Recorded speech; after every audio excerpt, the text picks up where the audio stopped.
सुप्रसिद्ध राजज्योतिषांत्रिक श्री माधव गुरुजी यांचा खास उपक्रम चिंतन, सत्संग आणि साधना. गुरुर्ब्रह्मा गुरुर्विष्णू गुरुर्देवो महेश्वरा, गुरु साक्षात परब्रह्म तस्मै श्री गुरुवे नमः. श्री सच्चिदानंद सद्गुरु श्री साईनाथ महाराज की जय. ओम साईराम.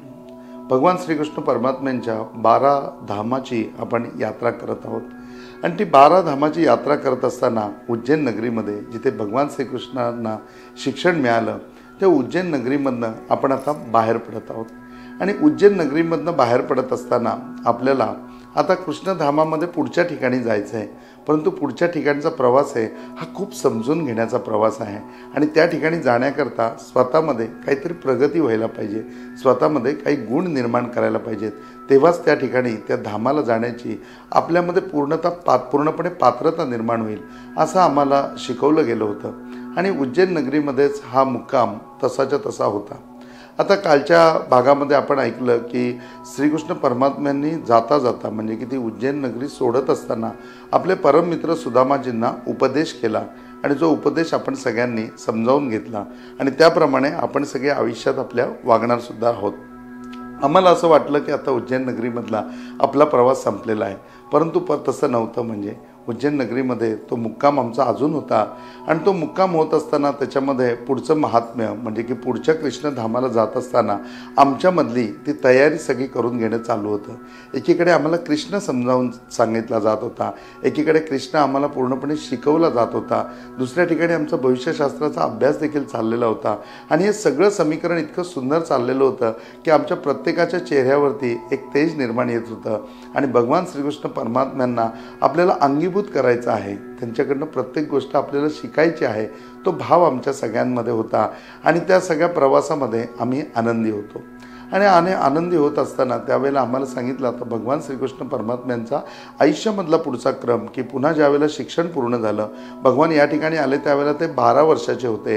आणि 12 वर्षाचे असताना त्यांची मौंज म्हणजे व्रतबंध त्यांचा करण्यात आला आणि त्यांना गुरुदीक्षा देण्यात आली.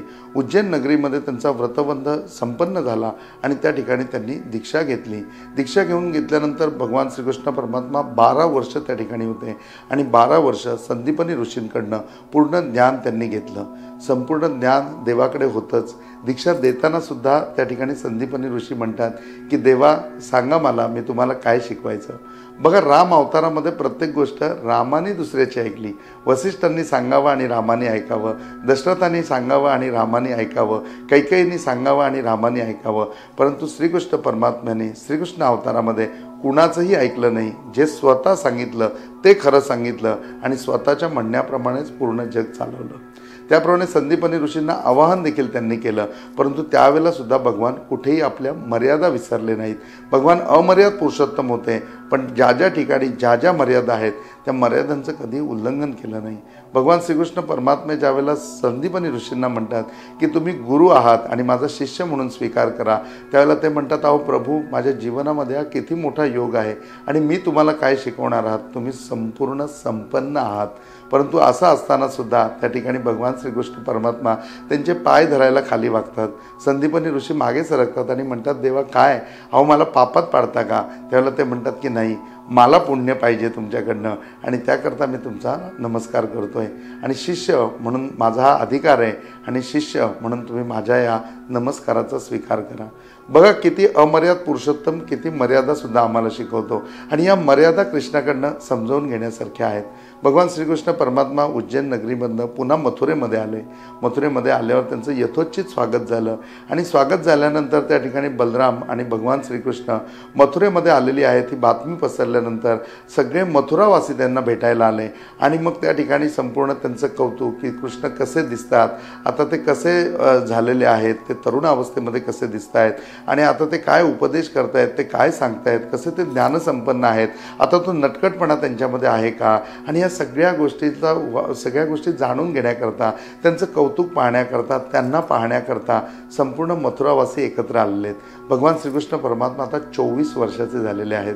12 वर्षाचे असताना त्यांनी मथुरेचा त्याग केलेला होता. म्हणजे मथुरेकडनं त्याग म्हणण्यापेक्षा मथुरेचा निरोप घेतलेला होता आणि निरोप घेऊन ते त्या ठिकाणी उज्जैनला गेलेले होते. उज्जैनमध्ये 12 वर्ष संदीपनी ऋषींकडे राहिले आणि 12 वर्षानंतर भगवान श्रीकृष्ण परमात्मा पुन्हा मथुरेमध्ये येत आहेत. भगवान आता 24 वर्षाचे आहेत आणि 24 वर्षाचे असताना या सगळ्यांची भेट घेऊन झाल्यानंतर आपले सगळे मित्र आता काही ना काही कामधंदा करतायत. आपल्या सगळ्या मित्रांचे आता विवाह झालेले आहेत. आपले सगळे मित्र आता मोठे झालेत बरं का. आणि प्रत्येकाच्या खूप सारं गोधन आहे, प्रत्येकाच्या खूप साऱ्या गायी आहेत आणि आजसुद्धा ते आपली आठवणी काढतात. आजसुद्धा ते त्या ठिकाणी काला करतात आणि आपली आठवण काढून तो काला खातात. एक घास आपल्याकरता काढून ठेवतात. सगळ्या गोष्टींची आठवण बघितल्यानंतर सगळा एक अख्खा असा म्हणतात तसा चित्रपटच भगवान श्रीकृष्णांच्या पुढे उभा राहिला. स्वतःचं सगळं बालपण आठवलं आणि भगवान श्रीकृष्ण कुठेतरी भावनेमध्ये अडकले आणि कुठेतरी असं वाटलं की सुखाचा काहीतरी उपभोग घ्यावा. कुठेतरी असं वाटलं की आनंदाने सगळ्यांना भेटावं, काहीतरी वेगळा कार्यक्रम करावा. आणि त्याच वेळेला जरासंध म्हणजे कृष्णाचा सासरा बरं का, हा त्या ठिकाणी कृष्णांवरती म्हणजे मथुरेवरती चाल करून आला आणि भगवान श्रीकृष्ण परमात्म्यांनी कंसाचा वध केला आहे. तर आपण त्याचा वध करू ही आता जरासंधाने त्या ठिकाणी पूर्णपणे प्रतिज्ञा केलेली आहे आणि ती प्रतिज्ञा करून तो मथुरेवरती चालून आलेला आहे. मथुरेवरती 17 वेळा त्यांनी पूर्णपणे आक्रमण केलेलं आहे आणि आक्रमण करत असताना प्रत्येक वेळेला युद्धाला उभं राहून देवाने प्रत्येक वेळेला अशी काही ना काही युक्ती केलेली आहे की त्याच्यामध्ये जरासंधाचं कोणी ना कोणी मारलं जातं आहे आणि जरासंधाचा एक एक वंश आता कमी व्हायला लागलेला आहे. जरासंधाची ताकद कमी व्हायला लागलेली आहे. परंतु या सगळ्या गोष्टी इकडे चालत असताना त्या ठिकाणी भगवान श्रीकृष्ण परमात्मा सुद्धा उद्धव यांना म्हणतात, बलरामजींना म्हणतात की आपण तिथे होतो त्यावेळेला खूप छान होतं, आपण शिकत होतो, आपल्या आयुष्यामध्ये शिक्षण सुरू होतं, आपला कोणीही शत्रू नव्हता आणि आपले सगळे मित्र होते. इतके मित्र होते त्या ठिकाणी सुदामाजी होते.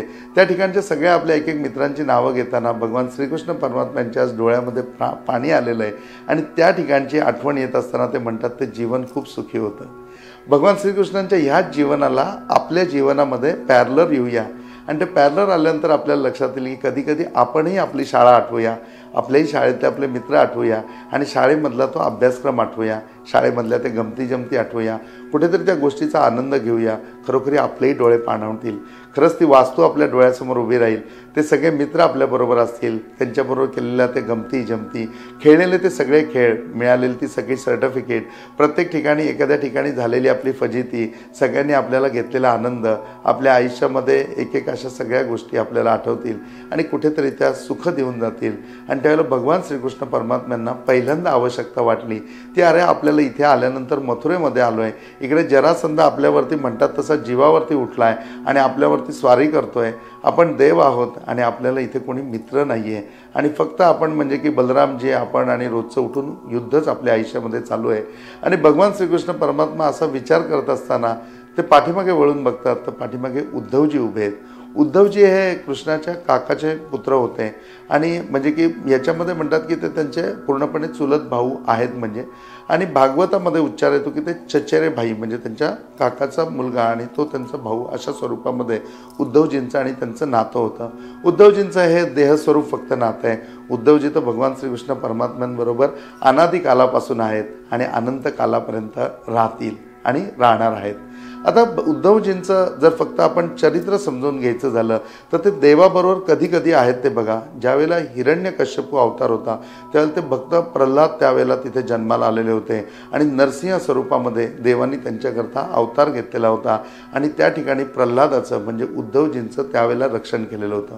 देव राम अवतारामध्ये आले आणि देवांना आता कुठेतरी हातामध्ये शस्त्र घेण्याची गरज आहे. देवांना कुठेतरी पूर्णपणे योद्धा हवा आहे. देवांना असा योद्धा हवा आहे की जो हुशार असेल आणि तो युद्धामध्ये निपुण असेल. त्यावेळेला भगवान उद्धव हे त्या ठिकाणी अंगद अवतारामध्ये येतात आणि अंगद हे या जन्मीचे म्हणजे की उद्धवांचा तो पुनर्जन्म आहे म्हणजे की पाठीपूर्व जन्म आहे. पूर्वजन्मामध्ये उद्धवजीच हे त्या ठिकाणी अंगद होते. श्रीकृष्ण परमात्म्याच्या ह्या जन्मामध्ये श्रीकृष्ण परमात्म्याच्या बरोबर ते उद्धव स्वरूपामध्ये होते. पुढे भगवान श्रीकृष्ण परमात्मा ज्या वेळेला पांडुरंग स्वरूपामध्ये पंढरपूरला अवतरले त्यावेळेला ते नामदेव स्वरूपामध्ये उद्धवजींनी अवतार घेतला. पुढे भगवान श्रीकृष्ण परमात्म्यांनी पांडुरंग अवतारामध्येच लीला करत असताना पांडुरंग प्रगट झालेला असताना पुढच्या युगामध्ये ज्ञान देण्याकरता त्याच नामदेव महाराजांनी तुकाराम महाराज म्हणून अवतार घेतला.